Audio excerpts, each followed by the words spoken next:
Hello everybody. Welcome back to the channel. Today's video is about Backrooms because I am very late and I also haven't uploaded in like a month and a half. That's my fault. I'm sorry. I don't know what my bad. I'm just saying I'm sorry. But I wanted to say I have 89 subscribers, which is really cool. Like 89, that's a significant amount. So I want to say thank you to the 89 subscribers. And some of those are my friends and family, but there are some random people out there that have also subscribed. So thank you for that. And I'm just finding my way here. And I'm always trying to make the videos look better and look prettier, so the lights and stuff. And don't mind my window unit because I love AC, and who doesn't love extra AC? Not the point though, because today is about Backrooms. And once again, very similar to Obsession, was a low budget film.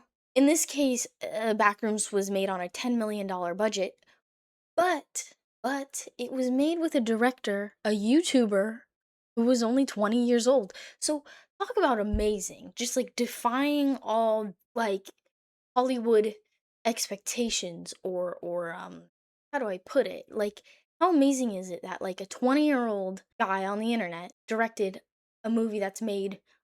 I'm gonna look up how much has Obsession made in box office. Okay, so it's approximately made $389 million on a 10 million budget. That is incredible. Like, the creativity is just like, it's just like oozing, and people are just so, they're just loving it. And horror is just one of those genres you can do really anything, and it doesn't it there's no expectations with horror. It's like it can be really bad, it can be really cheesy, it can be really scary, it can be anxiety filling, your heart, whatever. Obsession was more like psychological horror, gory, whereas Backrooms was more like classical horror movie. But they both bring the same kind of energy, which is that creativity that's been lacking from a lot of movies lately, and a lot of point is, Backrooms is a great, solid horror movie. And if you saw my obsession video, I don't really like horror movies, but Backrooms is like, it's just like you want to keep seeing more of it. Like, you end up being like the main guy. Was his name Clark? Yes. And you just want to keep looking. Like, I feel like that whole movie could have just been him, like, just walking around that place, because I want to see more too. So it's interesting in that way. And then, like, it's just such a simple concept. The concept of the Backrooms just started from a picture. One picture frame created lore for decades to come.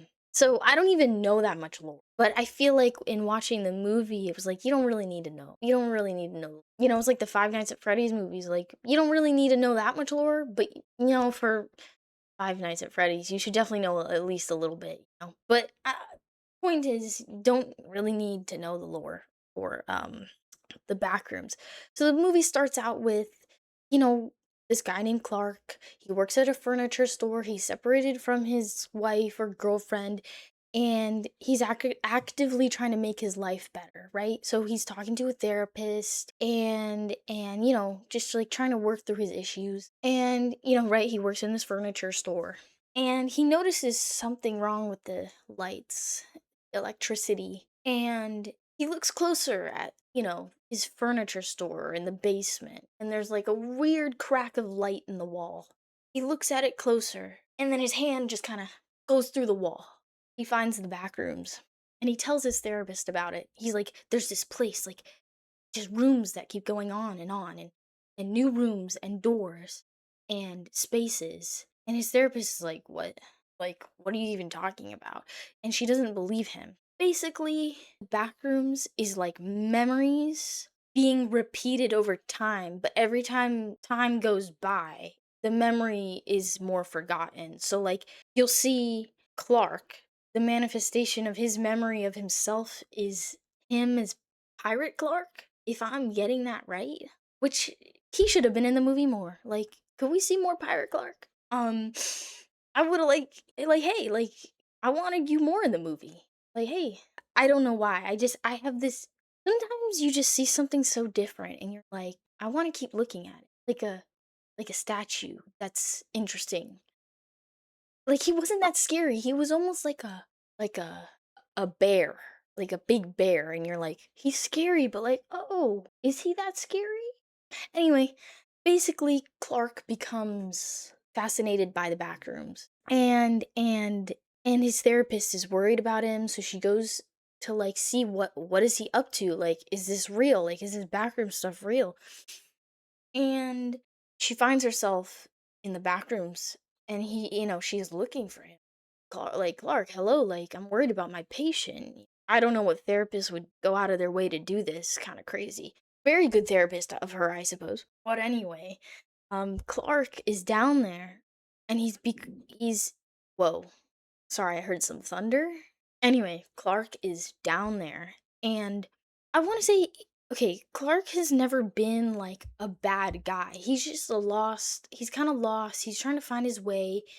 He wanted to be an architect, but he ended up working in this furniture store, and he kinda has some anger issues and things to work through, and I never saw it as, like, "Oh, he's a bad person," like, he's just a guy finding his way, and when his therapist finds him down in the back rooms, he's like he, like, did a 180, like, suddenly he became, like I don't know, he turned into someone else, like, suddenly he became one with the back rooms and was threatening his therapist, and, like, he's like, "I like it down here, free down here, I can be what I wanna be." And it's like he becomes, like, just creepy. I wouldn't say, like I mean, he did attack his therapist, what am I saying? Like, he did, like, choke her and then, like, tie her up in a chair.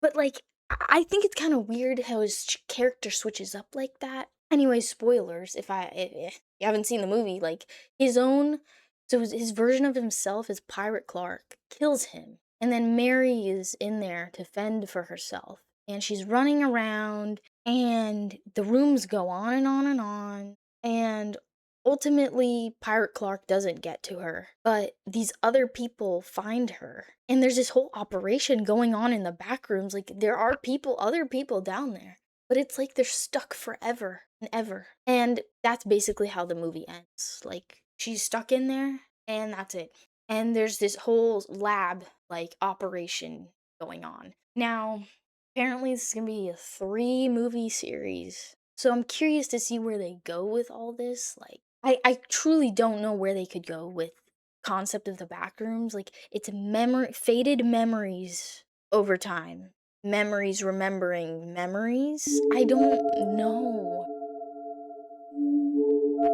It's kind of weird, but interesting. It's just like a good old horror movie, and, as I was watching it, I got to, like, the climax of the movie where Mary is in that chair, and then I remembered. My friend spoiled, that part of the movie for me, so shout out to it's just kind of funny. I had already known that Clark was gonna die, and I was like, "Oh, she showed me the part of the movie, like, the climax of the movie," and I was like, "Oh, I already saw this." So it wasn't like I was shocked by Clark dying. Um, it would've been nice to have been surprised, but, that's okay. Sometimes you get spoiled movies and you enjoy it anyway. Like I said, I think there could have been a whole movie of just going through the back rooms. Like the sequence where Clark takes his 2, like, employees from the furniture store and he's like, "Film this stuff so that we can prove to his so that he could prove to his therapist that the place is real." And just that sequence of, like, filming the whole backrooms, it was so cool, like, you're so immersed into the movie, and I think it's really creative, and I really like that part, like, I wish the whole movie was kinda like that. Acting was great, and the set design is really cool. I would say the the character change in Clark was kinda, like, sudden in my opinion, but it's fine, it's still a good movie, and it made a lot of money. Creativity wins. That's why You should keep seeing these little movies because they're cool too. Just like Obsession, just like Backrooms. So, anyway, thank you for 89 subscribers. I really appreciate it. And I know I'm late to this Backrooms video, but it's worth talking about even more. Even more. So, peace.